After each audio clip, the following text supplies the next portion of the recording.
ನಮಸ್ಕಾರ ಆರಿಫ್. ಇವತ್ತು ದಿನ 5ನೇ ದಿನ ನಾವೇನೇನು ಮಾಡ್ತಿದ್ವಿ ಅಂತಂದರೆ ನಿಮ್ಗೆ ಗೊತ್ತಿರೋದೆ. 30 ದಿನದಲ್ಲಿ 50,000 ಮಾಡೋ ಚಾಲೆಂಜ್ನಲ್ಲಿ ಇವತ್ತು 5ನೇ ದಿನದಲ್ಲಿದ್ದೀವಿ. ಇನ್ನು ನಮಗೆ 25 ದಿನ ಇದೆ. ಸೊ 25 ದಿನದಲ್ಲಿ ನಾವು ಇನ್ನೂ ಎಷ್ಟು ಇನ್ಕಮ್ ಮಾಡಬೇಕು ಅಂತಂದರೆ ಹತ್ರ ಇನ್ನೂ 46,000 47,000 ದುಡಿಬೇಕು. ಯಾಕಂದರೆ ನಾವು ಇನ್ನೂ ಅಷ್ಟು ರೇಂಜ್ಗೆ ಹೋಗಿಲ್ಲ. ಆರಾಮಾಗಿ ನಿಧಾನಕ್ಕೆ ಮಾಡ್ಕೊಂಡು ಹೋಗ್ತಾಯಿದ್ದೀವಿ. ಸ್ಟಾರ್ಟಿಂಗ್ ಬರ್ತಾ ಫುಲ್ ಫಿಲ್ ಮಾಡಬೇಕು ನಾವು. ಸೊ ಮಾಡ್ತೀನಿ, ನನ್ನ ಕೈಲಿ ನಂಬಿಕೆ ಐತೆ, ನಾನು ನಿಜವಾಗ್ಲೂ ಮಾಡ್ತೀನಿ ಅಂತ. ಏನು ಸ್ವಲ್ಪ ಕಷ್ಟ ಆಗ್ತೈತೆ, ಯಾಕಂದರೆ ಇವಾಗ ಬರೀ ಸ್ವಿಗ್ಗಿ ಮಾಡಿಕೊಂಡೇ ಮಾಡ್ಬೋದು ಅಂತಂದರೆ ತುಂಬ ಈಸಿ ಆಗೋದು. ನಾನು ವೀಡಿಯೋ ಮಾಡಿಕೊಂಡು ಅದನ್ನ ಎಡಿಟಿಂಗ್ ಮಾಡಿ ಯೂಟ್ಯೂಬಲ್ಲಿ ಕರೆಕ್ಟಾಗಿ ಅಪ್ಲೋಡ್ ಮಾಡಿಕೊಂಡು ಮತ್ತೆ ಸ್ವಿಗ್ಗಿ ಮಾಡಬೇಕು ಅಂತಂದರೆ ನಾನು ಅಂದ್ಕೊಂಡಷ್ಟು ಸುಲಭದ ಕೆಲಸ ಅಂತೂ ಅಲ್ಲವೇ ಅಲ್ಲ ಇದು. ಸೊ ಅದರಿಂದ ಸ್ವಲ್ಪ ಟೈಮ್ ತೊಗೊಳ್ತಿದೆ, ಡಿಲೇ ಆಗ್ತಾಯಿದೆ. ಸೊ ಆದಷ್ಟು ನಾವಂತೂ ಬಿಡೋದಿಲ್ಲ, ಚಾನ್ಸೇ ಇಲ್ಲ, ಖಂಡಿತ ಬಿಡೋದಿಲ್ಲ. ನೋಡ್ದಿರಾ ಕರೆಕ್ಟಾಗಿ ಮಾಡ್ಕೊಂಡು ಹೋಗ್ಬೇಕು ಅನ್ನೋದೇ ಇವಾಗ ಪ್ಲ್ಯಾನು. ಸೊ ಇವತ್ತಿನ 5ನೇ ದಿನದಲ್ಲಿ ನಮ್ಮ ಚಾಲೆಂಜ್ ಎಷ್ಟಿದೆ ಅಂತಂತಂದರೆ ಇವತ್ತೊಂದು 1.5 ಇದೆ. ಯಾಕಂದರೆ ಇವತ್ತು ಅಷ್ಟು ಇನ್ಸೆಂಟಿವ್ ಕೊಟ್ಟಿಲ್ಲ. ನಿನ್ನೆ ನಮಗೆ ಗೊತ್ತಿಲ್ಲದಿರ ಅನ್ಎಕ್ಸ್ಪೆಕ್ಟೆಡಾಗಿ ಮಧ್ಯಾಹ್ನ ಮತ್ತು ಈವ್ನಿಂಗ್ 45 ರೂಪೀಸ್ ಎಕ್ಸ್ಟ್ರಾ ಕೊಟ್ಟಿದ್ದಕ್ಕೆ ನಾವು ಅಷ್ಟು ಈಸಿಯಾಗಿ 1800 ಮಾಡಿದ್ವಿ. ಸೊ ಇವತ್ತು ಯಾವುದೇ ರೀತಿಯಲ್ಲಿ ಇನ್ಸೆಂಟಿವ್ ಕೊಟ್ಟಿಲ್ಲ. ಇನ್ಸೆಂಟಿವ್ ಕೊಡದೇ ಇರೋ ಕಾರಣ ಅಟ್ಲೀಸ್ಟ್ ಒಂದು 1K ಇಲ್ಲ 1.5K ಮಾಡೋಣ ಅನ್ನೋ ಪ್ಲಾನು. ಸೊ ಆ್ಯಸ್ ಪರ್ 30 ದಿನದಲ್ಲಿ 50,000 ಮಾಡಬೇಕು ಅಂತಂದರೆ ಒಂದು ದಿನಕ್ಕೆ 1666 ರೂಪೀಸ್ ಮಾಡಬೇಕು. ಬಟ್ ನಾವೇನು ಮಾಡ್ತಿದ್ದೀವಿ, ಸ್ಟಾರ್ಟಿಂಗಲ್ಲಿ 500, second day 700, third day 400, 3 rupees, ಇವಾಗ 5th ಡೇ 1800 ಈ ಥರ ನಡೀತಾ ಇರುತ್ತೆ. ಸೊ ಇದರಿಂದ ನಾವು ಬದಲ ಮಾಡ್ಕೋಬೇಕು. ಒಂದು ದಿನ ಜಾಸ್ತಿ ಮಾಡಬೇಕು, ಇನ್ನೊಂದು ದಿನ ಸ್ವಲ್ಪ ಮೀಡಿಯಮ್ ರೆಸ್ಟ್. ಒಟ್ಟಿನಲ್ಲಿ ರಜಾ ಅಂತೂ ತೊಗೋಬಾರ್ದು, ಮೀಡಿಯಮ್ ರೆಸ್ಟ್ ತೊಗೊಂಡು ಒಂದು ಆ್ಯಾವ್ರೇಜ್ ಇನ್ಕಮ್ ತೊಗೋಬೇಕು. ಇನ್ನೊಂದು ದಿನ ಜಾಸ್ತಿ ಮಾಡಬೇಕು. ಆ ಥರ ಮಾಡ್ತಾಯಿದ್ರೆ ನನ್ನ ಹೆಲ್ತು ಕರೆಕ್ಟಾಗಿರುತ್ತೆ, ಯಾಕಂದರೆ ನಾರ್ಮಲಾಗಿರುತ್ತೆ. ಯಾಕಂದರೆ ನಿನ್ನೆ ಮೆಟ್ಲಿಂದ ಜಾರಿ ಬಿದ್ದಿದ್ದು ನಡೆಯೋಕ್ಕಾಗ್ತಿಲ್ಲ. ಇಲ್ಲಿ ಈಗ ಮೈ ಕೆರಡೆ ಬಗ್ಗಕ್ಕಾಯ್ತಿಲ್ಲ, ಆ ರೇಂಜಿಗೆ ನೋಡ್ತಾ ಇದೆ. ಆದರೂ ನಾನು ನೆವರ್ ಗಿವ್ ಅಪ್, ಯಾಕಂದರೆ ಇದು ಆ್ಯಸೆಪ್ಟ್ ಮಾಡಿದ್ದೀನಿ. ನನಗೆ ಗೊತ್ತು, ಮೇ ಬಿ ಇದು 50,000 ದುಡಿಯೋಕ್ಕಾಗಲ್ಲ ಅಂತ ಅಂದ್ಕೊಳ್ತೀನಿ. ಯಾಕಂತಂದರೆ ಇವ್ನು ಕೊಡ್ತಿರೋ ಇನ್ಸೆಂಟಿವ್ಗೆ 50,000 ದುಡಿಯೋದಕ್ಕೆ ಕಷ್ಟನೇ. ಟ್ರೈ ಮಾಡ್ತಿದ್ದೀನಿ. ಅಟ್ಲೀಸ್ಟ್ ಒಂದು 50,000ಕ್ಕೆ 40,000 ಆ ಥರ ಹೋದ್ರೆ ನನಗೆ ಖುಷಿನೇ. 30 ದಿನದಲ್ಲಿ 40,000 ದುಡಿದಿದ್ದೀನಿ, ನನಗೆ ನಿಜ ಖುಷಿನೇ. 30,000 ದುಡಿದಿದ್ದೀನಿ, ಅದು ಖುಷಿನೇ. ದಿನಕ್ಕೆ 1,000 ರೂಪಾಯಿ ಲೆಕ್ಕದಲ್ಲಿ ಅದು ಕೂಡ ದುಡಿದಿದ್ದೀನಿ ಅಂತಲೂ ಖುಷಿನೇ. ಸೊ ಅದರಿಂದನೇ ಇದು ಚಾಲೆಂಜ್ನ ಆ್ಯಸೆಪ್ಟ್ ಮಾಡಿ ಮಾಡ್ತಾ ಇರೋದು. ನಮ್ಮ ಚಾನಲಲ್ಲಿ ಇನ್ನು ಮುಂದೆ ವ್ಲಾಗ್ಸ್ ಎಲ್ಲ ಆಟೋಮೆಟಿಕ್ಕಾಗಿ back to back moto vlogs ಎಲ್ಲ ಬರುತ್ತೆ. ಏನು ಈ ಸ್ವಿಗ್ಗಿ ಡೆಲಿವರಿ ಚಾಲೆಂಜ್ 30 ದಿನ ಮುಗೀಲಿ ಅಂತ ಕಾಯ್ತಾ ಇರಿ. ಅದಾಗಿದ್ದ ತಕ್ಷಣ ನಾವು ಬ್ಯಾಕ್ ಟು ಬ್ಯಾಕ್ ರೈಡ್ಸ್ ಎಷ್ಟು ಪ್ಲಾನ್ ಮಾಡ್ತಾಯಿದ್ದೀವಿ. ಅವರೇಜ್ ಇನ್ಕಮ್ ಬೇಕಲ್ಲ ಅನ್ನೋದಕ್ಕೆ ಇದು ಮಾಡ್ತಾಯಿದ್ದೀನಿ. ಮತ್ತು ಸ್ವಲ್ಪ ಎಕ್ಸ್ಪೆನ್ಸಸ್ ಇದೆ, ಸ್ವಲ್ಪ ಪರ್ಚೇಸಿಂಗ್ ಎಕ್ಸಸೈಸ್ ಇದೆ, ಅದರಿಂದ ಇದನ್ನ ಚಾಲೆಂಜ್ ಮಾಡ್ತಾಯಿದ್ದೀವಿ. ಸೊ ಇನ್ನೂ ನಮ್ಮ ಚಾನಲ್ ಸಬ್ಸ್ಕ್ರೈಬ್ ಮಾಡಿ, ಪಕ್ಕದಂತ ಬೆಲ್ಲೈಕನ್ ತಪ್ಪದೆ ಆ್ಯಕ್ಟಿವೇಟ್ ಮಾಡ್ಕೊಳ್ಳಿ. ಆ್ಯಂಡ್ ಇವತ್ತು ಪ್ಲಾನ್ ಹೇಳಾಯಿತು. ಇವಾಗ ಬನ್ನಿ ಒಂದೊಂದಾಗಿ ಆರ್ಡ್ರ್ ಸ್ಟಾರ್ಟ್ ಮಾಡೋಣ. ಸೊ ಬನ್ನಿ ಹೋಗೋಣ. ಸೊ ಹೇಳ್ದಂಗೆ ದಿನ 5ನೇ ದಿನಕ್ಕೆ ಸ್ವಾಗತ. ಸೊ ಇವತ್ತು ಏನು ಮಾಡ್ತಿದ್ದೀವಿ ಅಂತಂತಂದರೆ, ಒಂದು ಸ್ವಿಗ್ಗಿ ಇಲ್ಲ ಪೋಟ್ರು. ಸ್ವಿಗ್ಗಿ ಯಾಕೆ ಮಾಡಲ್ಲ ಅಂತಂತಂದರೆ, ಸ್ವಿಗ್ಗಿ ಇವತ್ತು ಹೆಂಗಿದ್ರು 24 ಆರ್ಡ್ರು ಟ್ರೈ ಮಾಡೋಣ ಅಂತ ಹೇಳ್ತಾ ಇದ್ನಲ್ಲ. 24 ಆರ್ಡ್ರ್ ಟ್ರೈ ಮಾಡಬೇಕು ಅಂತಂದರೆ ನೆನ್ನೆ ಆದಂಗೆ ಇವತ್ತು ಲೇಟ್ ಆಗಿಬಿಡುತ್ತೆ. ಯಾಕಂದರೆ ನೆನ್ನೆನೂ 1:30 ಆಯಿತು ಬರೋದಕ್ಕೆ, ಇವತ್ತು 1:30 ಆಯಿತು ಅಂದ್ಕೊಳ್ಳಿ. ಮತ್ತೆ ನಾಳೆ ನಿಮಗೆ ಮತ್ತೆ ವೀಡಿಯೋ ನಾನು ಕೊಡೋದಕ್ಕಾಗೋದಿಲ್ಲ. ಅದರಿಂದ ಏನು ಪ್ಲಾನ್ ಮಾಡ್ತಿದ್ದೀನಿ ಅಂತಂದರೆ, ಪೋಟ್ರ್ ಮಾಡೋಣ ಅಂತೇಳ್ಬಿಟ್ಟು. ಪೋಟ್ರಲ್ಲಿ ಇವಾಗ 12 ಗಂಟೆ ಸ್ಟಾರ್ಟ್ ಮಾಡೋದನ್ನ 1000 ಮಾಡ್ದಿರ ಮನೆಗೆ ಬರಬಾರ್ದು ಅಂತ ಒಂದು ಟ್ರೈ ಮಾಡೋದು ಅಂದ್ಕೊಳ್ಳಿ. ಆರಾಮಾಗಿ 1000 ಮಾಡಿಕೊಂಡು ಬೇಗ ಬಂದುಬಿಟ್ಟು ವೀಡಿಯೋ ಎಡಿಟಿಂಗ್ ಮಾಡಿ ನಾಳೆ ಬಿಡ್ಬೋದು.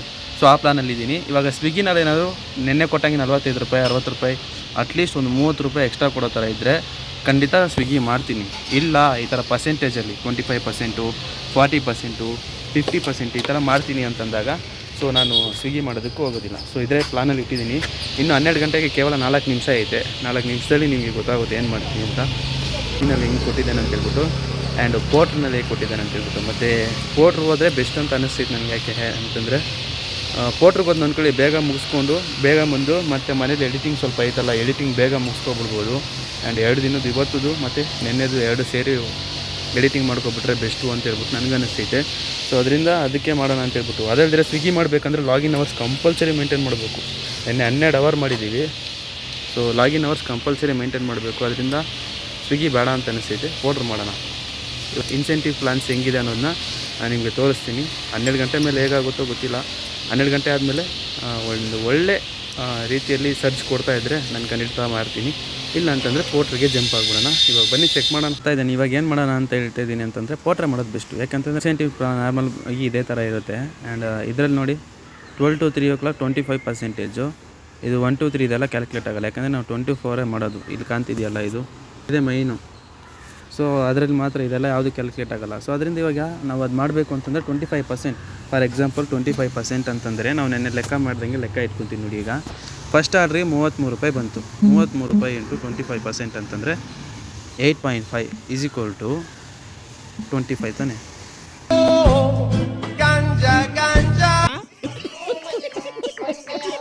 ಎಷ್ಟಾಗಿದೆ ಮರ್ತೈತೆ 33 ರೂಪೀಸ್ ಹಾಕಿದ್ದು. ಸೊ 8.25 ಪ್ಲಸ್ 33 41 ರೂಪೀಸ್ ಒಂದು ಆರ್ಡ್ರಿಗೆ ಅಂದರೆ ಅದರಲ್ಲಿ 25% ಎಷ್ಟು 12 ರೂಪಾಯಿ ಅಂದರೆ 62 ರೂಪಾಯಿ. ಸೊ ಈ ಥರ 25% ಅಂತಂದರೆ ಈ ಥರ ಕ್ಯಾಲ್ಕುಲೇಟ್ ಆಗುತ್ತೆ. ಅದರಿಂದ ನನಗೆ ಇದು ಬೇಡ ಅಂತ ಅನ್ನಿಸ್ತೈತೆ. ಸೊ ಅದರಿಂದ ಇದು ತೆಗೆದ್ಬಿಟ್ಟು ನಾವು ಇದಕ್ಕೆ ಹೋಗೋಣ. ಸೊ ಪೋಟ್ರ್ ಆನ್ ಮಾಡೋಣ. ಆರ್ಡ್ರ್ ಎಲ್ಲಿ ಬೀಳುತ್ತೆ ಗೊತ್ತಿಲ್ಲ, ನೋಡೋಣ. ಫಸ್ಟ್ ಆರ್ಡ್ರ್ ಇದು. ಇವಾಗ ನಾವು ಪೋಟ್ರ್ ಮಾಡ್ತಾಯಿದ್ವಿ ಅಂತ ನಿಮ್ಗೆ ಆಲ್ರೆಡಿ ಹೇಳಿದ್ದೆ. ಸೊ ಪೋಟ್ರಲ್ಲಿ ಫಸ್ಟ್ ಆರ್ಡ್ರ್ ಎಲ್ಲಿ ಬಿದ್ದಿದೆ ಅಂತಂದರೆ ಇಲ್ಲಿಂದ 16 ಕಿಲೋಮೀಟ್ರ್ ಬಿತ್ತು. ನಾನು ತೊಗೊಂಡಿದ್ದಂಥ ಒಂದು ಟರ್ನಿಗೆ 14 ಕಿಲೋಮೀಟ್ರ್ ಬಿತ್ತು. ಸೊ 14 ಕಿಲೋಮೀಟ್ರಿಗೆ ಅಮೌಂಟ್ ಎಷ್ಟು ಬಿದ್ದಿದೆ ಅಂತಂದರೆ 205 ಇದೆ. ಸೊ ಎಲ್ಲಿ ಡ್ರಾಪ್ ಲೊಕೇಶನ್ ಅಂತಂದರೆ ಇಲ್ಲಿಂದ ಲಾಲ್ಬಾಗ್ ಹತ್ರನೇ. ಸೊ ಅದು ಆರ್ಡ್ರ್ ಕೊಟ್ಬಿಟ್ಟು ಫುಲ್ಲು ನನಗೇನೋ ಒಂಥರ ಖುಷಿ ಆಯ್ತಿದೆ. ಯಾಕಂತಂದರೆ ಒಂದೇ ಆರ್ಡ್ರಿಗೆ 200 ರೂಪಾಯಿ ಅಲ್ಲ, ಆರಾಮಾಗಿ 1000 ರೂಪಾಯಿ ಮಾಡ್ಬೋದು ಅನ್ನೋ ಒಂದು ಕಾನ್ಫಿಡೆನ್ಸ್ ಬಂದಿದೆ. ಸೊ ಅದರಿಂದ ಫುಲ್ ಖುಷಿ. ಆದಷ್ಟು ಬೇಗ ಇವತ್ತು 1000 ರೂಪಾಯಿ ಮಾಡಿಬಿಟ್ಟು ಬೇಗ ಹೋಗ್ಬಿಟ್ರೆ ಎಡಿಟಿಂಗ್ ಮಾಡಿ ಬಿಡ್ಬೋದು. ಇವಾಗ ಬನ್ನಿ ಹೋಗ್ತಾ ಇರೋಣ. ಫೈರ್ ಆಗಿದೆ. ಆದರೆ ಏನು ಒಂದು ಗೋಪುರ ತೊಗೊಂಡು ಮೋಟೋ ಬ್ಲಾಗ್ ಮಾಡ್ತಿದ್ರೆ ಮಸ್ತಾಗಿರೋದು. ಕೈಯಲ್ಲಿ ಹಿಂಗೆ ಕ್ಯಾಮ್ರಾ ಇಟ್ಕೊಂಡು ಮಾಡಬೇಕಂದ್ರೆ ಸ್ವಲ್ಪ ಕಷ್ಟ ಆಗ್ತೈತೆ. ಪರವಾಗಿಲ್ಲ, ನಾಳೆಯಿಂದ ಮೋಟೋ ಬ್ಲಾಗ್ ಕಂಟಿನ್ಯೂ ಮಾಡ್ತದೆ. 3 ಕಿಲೋಮೀಟ್ರ್ ಇದೆ. ಟೈಮ್ ಬಂದು 3 ಗಂಟೆ ಆಗ್ತೈತೆ. ಸೊ ಫಸ್ಟ್ ಆರ್ಡ್ರ್ ಇವಾಗ ಬಂದು ತೊಗೊಂಡಿದ್ದೀವಿ. ಇದು ನಮ್ಮ ಪೋಟ್ರ್ನಲ್ಲಿ ಸೆಕೆಂಡ್ ಆರ್ಡ್ರು, ಸೇಮ್ ತಿಂಗು ಆವಾಗೆ ತೊಗೊಂಡೋಗಿ ಕೊಟ್ವಲ್ಲ ಅದೇ ಥರನೇ ಇನ್ನೊಬ್ಬರು ಕೊಟ್ಟು ಕಳಿಸಿರೋದು. ಇವಾಗ ನಾವು ಎಲ್ಲಿದ್ದೀವಿ ಅಂತಂದರೆ ಕೋನನಕುಂಟೆ ಹತ್ರ ಇದ್ದೀವಿ. ಸೊ ಇಲ್ಲೇ ಡ್ರಾಪ್ ಲೊಕೇಶನ್ನು, ಇಲ್ಲಿ ಬಂದಿದ್ದೀವಿ. ಎಲ್ಲಿ ಸರಿಯಾಗಿ ಕಾಣ್ತಾ ಇಲ್ಲ. ಸೊ ಇದು ಡ್ರಾಪ್ ಮಾಡಿಬಿಟ್ಟು ಆಮೇಲೆ ನಿಮಗೆ ಕಂಟಿನ್ಯೂ ಮಾಡ್ತೀನಿ. ಇದೀಗ ಕೋನನಕುಂಟೆ ಹತ್ರ ಇದ್ದೀವಿ. ಎಲ್ಲಿದ್ದೀವಿ ಅಂತಂದರೆ ಈ ಟ್ರಾಫಿಕ್ ಆಟ್ ಅನ್ನೋದು 4th ಫ್ಲೋರ್ನಲ್ಲಿ ಇವಾಗ ಪಿಕಪ್ ಲೊಕೇಶನ್ ಐತೆ. ಸೊ ಇದು ಎಲ್ಲಿಂದ ಡ್ರಾಪ್ ಅಂತಂದರೆ ಸೆಂಟ್ರಲ್ ಬೆಂಗಳೂರು ಲೋನ್ ಹಾಕೋರೆ. ಬೆಂಗಳೂರು ಎಲ್ಲಿದೆ ಗೊತ್ತಿಲ್ಲ. ಸೊ 184 ರೂಪೀಸ್ ಏನೋ ಕೊಡ್ತಿದ್ದಾರೆ. ತಗೊಂಡು ಹೋಗೋಣ. ಇವಾಗ 4th ಫ್ಲೋರ್ ಹೋಗ್ಬೇಕಂತೆ. 4th ಫ್ಲೋರ್ ಬರೋಕ್ಕೆ ಹೇಳಿದ್ದಾರೆ. I don't know what is the item ಏನು ಗೊತ್ತಿಲ್ಲ. ನೋಡೋಣ ರೀ. ಈಗ ನಾವು ಎಷ್ಟು ಕಿಲೋಮೀಟ್ರ್ ಹೋಗ್ಬೇಕು ನನಗಂತೂ ಐಡಿಯಾ ಇಲ್ಲ. ನಾನು ಅಂದ್ಕೊಂಡಿದ್ದೀನಿ ಹತ್ರ ಒಂದು 10-14 ಕಿಲೋಮೀಟ್ರ್ ಹೋಗುತ್ತೆ. ಮಿನಿಮಮ್ ಒಂದು 15 ಕಿಲೋಮೀಟ್ರ್ ಹತ್ತಿರ ಇರುತ್ತೆ. ಇದೆ ಪಾರ್ಸಲು. ಸೊ ಇವಾಗ ಪಿಕಪ್ ಮಾಡಿಬಿಟ್ಟು ಎಷ್ಟು ದೂರ ಇದೆ ಅಂತ ನೋಡ್ಬಿಟ್ಟು ನಾನು ಹೇಳ್ತೀನಿ ರೀ. ಸೊ ಈ 3ನೇ ಪಾರ್ಸಲ್ ಎಲ್ಲಿ ಅಂತಂತಂದರೆ ಬೆಂಗಳೂರು ಸೆಂಟ್ರಲ್, ಅಂದರೆ ವಿಧಾನಸೌಧ, ಕಬ್ಬನ್ ಪಾರ್ಕು ಅದೆಲ್ಲ ಇದೆಯಲ್ಲ, ರೇಸ್ ಕೋರ್ಸು ಹತ್ರ ಅಲ್ಲಿ ಬಿದ್ದೈತೆ. ಇಲ್ಲಿಂದ ಎಷ್ಟು ದೂರ ಅಂತಂದರೆ 14 ಕಿಲೋಮೀಟ್ರ್ 15 ಕಿಲೋಮೀಟ್ರ್ ಇದೆ. 14 ಪಾಯಿಂಟ್ ಸಮಥಿಂಗ್ ಏನೋ ಇದೆ. ಇವಾಗ ಟೈಮ್ ಬಂದು 4:36 ಆಗ್ತಾಯಿದೆ. ಅಲ್ಲಿ ಹೋಗಿ ರೀಚ್ ಆಗೋದಕ್ಕೆ 5:39 ಆಗುತ್ತೆ. ಹತ್ರ 1 ಅವರ್ ಆಗುತ್ತೆ ಅಂತ ತೋರಿಸ್ತಿದ್ದಾರೆ. ಅದೆಷ್ಟೊತ್ತಾಗುತ್ತೋ ಗೊತ್ತಿಲ್ಲ. ಯಾರ್ಡ್ರು ಕೊಟ್ಬಿಟ್ಟು ಮತ್ತೆ ನಾನು ಕಂಟಿನ್ಯೂ ಮಾಡ್ತೀನಿ. ಸೊ ಮೋಟೋ ಬ್ಲಾಗ್ ಇದ್ದರೆ ಸ್ವಲ್ಪ ಬೇಜಾರಾಗ್ತೈತೆ. ಸೊ ಮೋಟೋ ಬ್ಲಾಗ್ ಇದ್ದರೆ ಕರೆಕ್ಟಾಗಿರೋದು. ಇವಾಗ ಯಾರ್ಡ್ರು ತೊಗೊಂಡೋಗಿ ಬೇಗ ಕೊಟ್ಬಿಟ್ಟು ಆಮೇಲೆ ನಾನು ನಿಮಗೆ ಕಂಟಿನ್ಯೂ ಮಾಡ್ತೀನಿ. ಇವಾಗ ಬಂದಿದೆ ಪಾರ್ಸಲು. ಫಸ್ಟು ಕೊಟ್ಬಿಟ್ಟು ಹೋಗೋಣ. ಗಾಡಿ ಏನೋ ಸ್ವಲ್ಪ ಪ್ರಾಬ್ಲಮ್ ಕೊಡೋ ಥರ ಐತೈತಿ ನನಗೇನು, ಒಂದೇ ಕಡೆ ಹಿಡಿಯೋ ಥರ. It will be manageable. ಮಳೆ ಬರ್ದಿರ ಇದ್ದರೆ ಸಾಕಷ್ಟೇ, ಅದೊಂದೇ ಇವಾಗ ನನಗಿರೋಂಥ ಪ್ರಾಬ್ಲಮ್ಮು. ಮಳೆ ಬರ್ದಿರ ಇದ್ದರೆ ಬೇಗ ಹೋಗಿ ಕೊಟ್ಬಿಟ್ಟು ಅಲ್ಲಿಂದ ಇನ್ನೊಂದು ಪಿಕಪ್ ಆರ್ಡ್ರ್ ಮನೆ ಹತ್ರ ಸೈಡ್ ತೊಗೊಂಡ್ರೆ ಸಾಕು. ಇನ್ನು ಉಳಿದಿರೋ ಅಮೌಂಟ್ ಬೇಕಾದ್ರೆ ನಾವು ರ್ಯಾಪಿಡೋದಲ್ಲಿ ಮಾಡ್ಕೊಳ್ತಾರೆ. ಇವಾಗ ಟೈಮ್ ಬಂದು 5:38 ಆಗಿದೆ. ನಾವು ಎಲ್ಲಿದ್ದೀವಿ ಅಂತ ಗೆಸ್ ಮಾಡಿ ನೋಡೋಣ. ವಿಧಾನಸೌಧ ಹತ್ರ ಇದ್ದೀವಿ. ಫುಲ್ಲು ಜನ ಅಂದರೆ ಜನ, ಏನು ಜನ ಇದ್ದಾರೆ ಗೊತ್ತಾ. ಸೊ ನಮ್ಮ ಆರ್ಡ್ರ್ ಇನ್ನೂ ಲೇಟ್ ಆಗುತ್ತೆ. ಯಾಕಂದರೆ ಫುಲ್ಲು ಟ್ರಾಫಿಕ್ ಅಂದರೆ ಟ್ರಾಫಿಕ್ಕು. 5:47ಗೆ ರೀಚ್ ಆಗ್ತೀವಿ ಅಂತ ಹೇಳ್ತಿದ್ದಾರೆ. ವಿಧಾನಸೌಧದಿಂದ ಇನ್ನೂ ಎಷ್ಟು ದೂರ ಇದೆ ಅಂತಂದರೆ ಹತ್ರ 1.5 ಕಿಲೋಮೀಟರ್ಸ್ ಇದೆ. ಸೊ ಇನ್ನೂ ಎಷ್ಟು ದೂರ ಹೋಗಬೇಕೋ ಗೊತ್ತಿಲ್ಲ. ನನಗಂತೂ ಟ್ರಾಫಿಕಲ್ಲಿ ಓಡಿಸಿ ಸಾಕಾಗೋಯಿತು. ಸೊ ಇವಾಗ ಅಲ್ಲಿ ಹೋಗೋಣ ಬನ್ನಿ. ಮತ್ತು ಇಲ್ಲಿ ಏನು ಇಷ್ಟು ಜನ ಇದ್ದಾರೋ ನಮ್ಗೆ ಗೊತ್ತಿಲ್ಲ. ಎಲ್ಲ ನಾರ್ತ್ ಇಂಡಿಯನ್ಸೇ. ಆ್ಯಂಡ್ ವೆದರ್ ಬಂದು ತುಂಬ ಕೂಲಾಗಿದೆ. ಇಷ್ಟೊತ್ತು ಲೈಟಾಗಿ ಮಳೆ ಬರ್ತಾಯಿತ್ತು, ಸ್ವಲ್ಪ ಕಮ್ಮಿ ಆಗಿದೆ. ಇನ್ನು ಟ್ರಾಫಿಕ್ ಆಗೋಕ್ಕೆ ಮುಂಚೆ ಹೊರಡ್ಬಿಡೋಣ ಬನ್ನಿ. ಆರ್ಡ್ರ್ ಕೊಟ್ಬಿಟ್ಟು ಪೆಟ್ರೋಲ್ ಖಾಲಿ ಆಗೋಯಿತು. ಅಲ್ಲಿಂದ ಒಂದು 400 ಮೀಟ್ರ್ ತರ್ಕೊಂಬಂದಿದ್ದೀನಿ ಶೆಲ್ ಪೆಟ್ರೋಲ್ ಹತ್ರ. ಸೊ ಶೆಲ್ ಪೆಟ್ರೋಲ್ ಹತ್ರ 70 ರೂಪೀಸ್ಗೆ ಆಗಿದೆ. 590 ml ಬಂತು. ಸೊ ಇದು ಹಾಕ್ಸ್ಕೊಂಡು ಇವಾಗ ಮತ್ತೆ ಪೋಟ್ ಆನ್ ಮಾಡಿಕೊಂಡು ಬೇರೆ ಎಲ್ಲಾದರೂ ಇಂಡಿಯನ್ ಇಲ್ಲ ಭಾರತ್ ಪೆಟ್ರೋಲ್ ಬಂಕ್ ಇದ್ದರೆ ಅಲ್ಲಿ ಹೋಗಿ ಸ್ವಲ್ಪ 150ಗೆ 200ಗೆ ಹಾಕ್ಸ್ಕೋಬೇಕು. ಇವಾಗ ಆನ್ ಮಾಡೋಣ ನೀರಿ. ಆನ್ ಮಾಡಿಬಿಟ್ಟು RF ಇವಾಗ ನಾವು ಆರ್ಡ್ರ್ ಎಲ್ಲ ಡೆಲಿವರಿ ಮಾಡಾಯಿತು. 4 ಆರ್ಡ್ರ್ ಕಂಪ್ಲೀಟ್ ಮಾಡಿದ್ದೀವಿ. ಸೊ ಇವಾಗ ನಾವು ಎಲ್ಲಿದ್ದೀವಿ ಅಂತಂತಂದರೆ ಬಸವನಗುಡಿ ಹತ್ರ ಇದ್ದೀವಿ. ಚಾರ್ಜಿಂಗ್ ಬಂದು 8% ಐತೆ. ಟೈಮ್ ಬಂದು 7:21 ಆಯಿತು. ಟ್ರಾಫಿಕಲ್ಲಂತೂ ನನಗೆ ಸಾಕಾಗೋಯಿತು. ಕೈಯೆಲ್ಲ ಫುಲ್ ನೋವ್ತಾ ಇದೆ.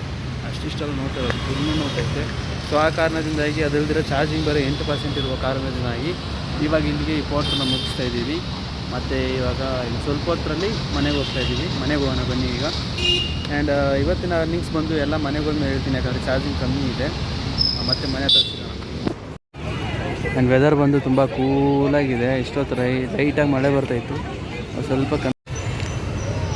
ಆರ್ಡ್ರ್ ಕೊಟ್ಬಿಟ್ಟು ಪೆಟ್ರೋಲ್ ಖಾಲಿ ಆಗೋಯಿತು. ಅಲ್ಲಿಂದ ಒಂದು 400 ಮೀಟ್ರ್ ತರ್ಕೊಂಬಂದಿದ್ದೀನಿ ಶೆಲ್ ಪೆಟ್ರೋಲ್ ಹತ್ರ. ಸೊ ಶೆಲ್ ಪೆಟ್ರೋಲ್ ಹತ್ರ 70 ರುಪೀಸ್ಗೆ ಆಗಿದೆ, 590 ml ಬಂತು. ಸೊ ಇದು ಹಾಕ್ಸ್ಕೊಂಡು ಇವಾಗ ಮತ್ತೆ ಫೋಟೋ ಆನ್ ಮಾಡಿಕೊಂಡು ಬೇರೆ ಎಲ್ಲಾದರೂ ಇಂಡಿಯನ್ ಇಲ್ಲ ಭಾರತ್ ಪೆಟ್ರೋಲ್ ಬಂಕ್ ಇದ್ದರೆ ಅಲ್ಲಿ ಹೋಗಿ ಸ್ವಲ್ಪ 150ಗೆ 200ಗೆ ಹಾಕ್ಸ್ಕೋಬೇಕು. ಇವಾಗ ಆನ್ ಮಾಡೋಣ ರೀ. ಆನ್ ಮಾಡಿಬಿಟ್ಟು ಆರ್ಡ್ರ್ ಎಲ್ಲಿ ಬೀಳುತ್ತೆ ನೋಡಿ. ಸೊ ಗೈಸ್ ನೋಡಿರ್ತೀರ ನಮ್ಮ ನಿನ್ನೆ ಅರ್ನಿಂಗ್ಸ್ ಎಷ್ಟಿರುತ್ತೆ ಅಂತ ಹೇಳ್ಬಿಟ್ಟು. ಸೊ ನಿನ್ನೆ ಆರ್ಡರ್ಸ್ ಮಾತ್ರ ಹೇಳಿದ್ದೆ, ಬಟ್ ಅರ್ನಿಂಗ್ಸ್ ಎಷ್ಟು ಅಂತ ಹೇಳಿರಲಿಲ್ಲ. ನಾಯ್ಸ್ ಬರುತ್ತೆ ಈ ಥರ ಹೋಯ್ತಾ ಇದ್ರೆ. ನೆನ್ನೆ ಅರ್ನಿಂಗ್ಸ್ ಎಷ್ಟಾಗಿತ್ತು ಅಂತಂದರೆ 583 ರೂಪಾಯಿ ಏನಾಗಿತ್ತು. ಸೊ ನೆನ್ನೆ ನಮ್ಮ ಅರ್ನಿಂಗ್ಸ್ ಎಷ್ಟಾಗಿತ್ತು ಅಂತಂದರೆ 576 ರೂಪಾಯಿ. ನಾವು 5 ಅವರ್ ಲಾಗಿನ್ ಇದ್ವಿ.